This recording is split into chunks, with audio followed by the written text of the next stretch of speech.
today, and we're looking at Asus' latest inexpensive tablet, the ZenPad S 8.0. But this is a much different tablet than the Nexus you may still have on your coffee table or tucked in a drawer somewhere. The Asus ZenPad S 8.0 tries to reproduce what was so appealing about the ZenFone 2. Its impressive hardware being sold at a very low price, $199 or $299 depending on specs, with few gotchas to be found. But this is no Nexus, and left to its own devices, Asus is a company that struggles with software design. Whether the rest of what's here can compensate for that will depend entirely on how you use a tablet. From a design perspective, the ZenPad 8 South earns big points again, especially for the starting price. It's very thin and noticeably light at 0.66 pounds, Samsung's 8.4-inch Tab S weighs 1.2 pounds. The back features a combination of etched aluminum and faux leather. That sounds more gaudy than it really is, and the materials make the ZenPad plenty comfortable to hold. This feels just as good as those old Nexus tablets, though the way everything's laid out tells me Asus wants you to hold the device in landscape. But it's 4:3, so the choice is all yours, and the bezels are easy enough to ignore when you're staring at the display. That screen is a QXGA 2048 x 1536 pixel, IPS LCD. It's sharp, but also shares some unwanted traits with the ZenFone 2. It won't get terribly bright and the colors skew on the cooler side. Neither of those things will ruin your Netflix or gaming experience. Most of the time you probably won't notice, but the screen is clearly one area where Asus cut costs. Another improvement over the fabled Nexus 7 is sound. The ZenPad S 8.0 features dual front-facing speakers. They're not revelatory, but Netflix and YouTube videos sound a touch better than what you'd get from Amazon's Kindle Fire 8.9. Seriously, every tablet should have front-facing speakers by now. The tablet's cameras, 8 megapixel on back, 5 megapixel up front, are adequate only when your phone is far out of reach, though, which isn't exactly a huge surprise.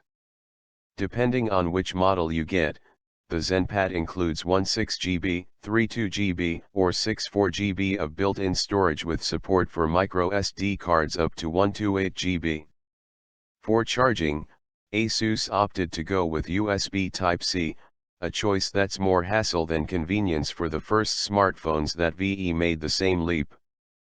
But I'm more forgiving of tablets here. You don't charge them nearly as often, and rarely away from home, and you'll be all set when your next smartphone, or the one after it, inevitably uses the same port. Asus ZenPad Camera. ZenPad. Powering the ZenPad 8.0 S is a quad-core, 64-bit processor from Intel and, in our review unit, 4GB of RAM. The less expensive, $199 ZenPad has a slower chip and 2GB of memory. The tablet zips around and hops between apps with no noticeable stutters or lag.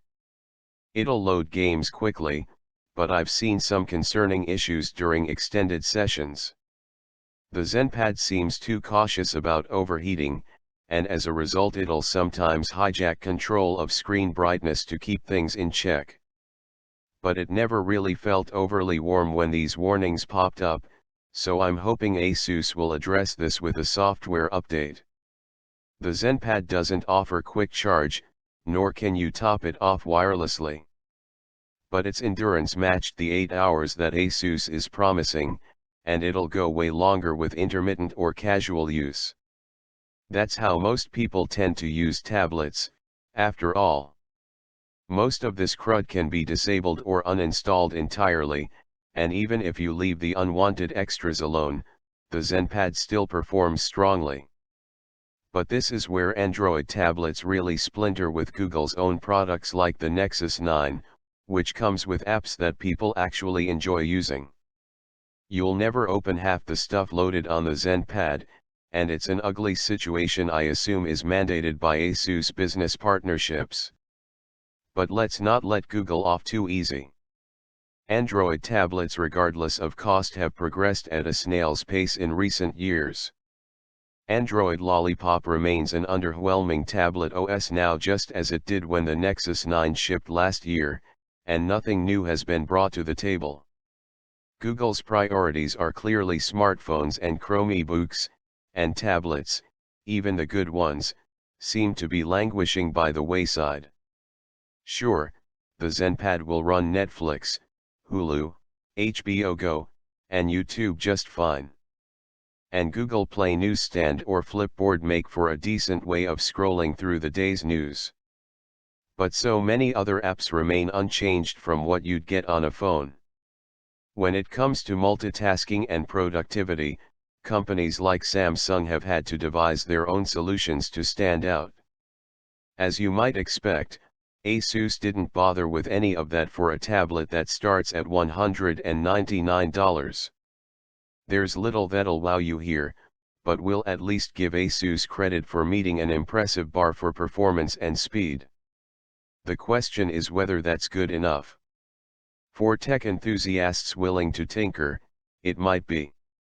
Like the ZenFone 2, this new Asus ZenPad S8 can be a decent to good purchase, but getting it there takes legitimate work that regular consumers probably wouldn't bother with. They shouldn't have to. Once you rid it of the bloatware and annoying notifications, the hardware you're left with scores higher than most other devices at this price point. Install another launcher and it'll even be pleasant to look at. But if you're willing to spend even $100 to $200 more, you're better off with something from Samsung or even Dell. And if media consumption is your main interest in owning a tablet, put your money toward Amazon's Kindle Fire HDX line or an iPad instead. If Apple isn't your flavor and $300 is your absolute ceiling for spending, the ZenPad S8 is likely the best you can do. But the tablet market is stalling hard for a reason, and if you're looking for one compelling reason why you need this in your life, well, it probably doesn't exist. And that's pretty disappointing, seeing as this is the very same company that made those great Nexus tablets.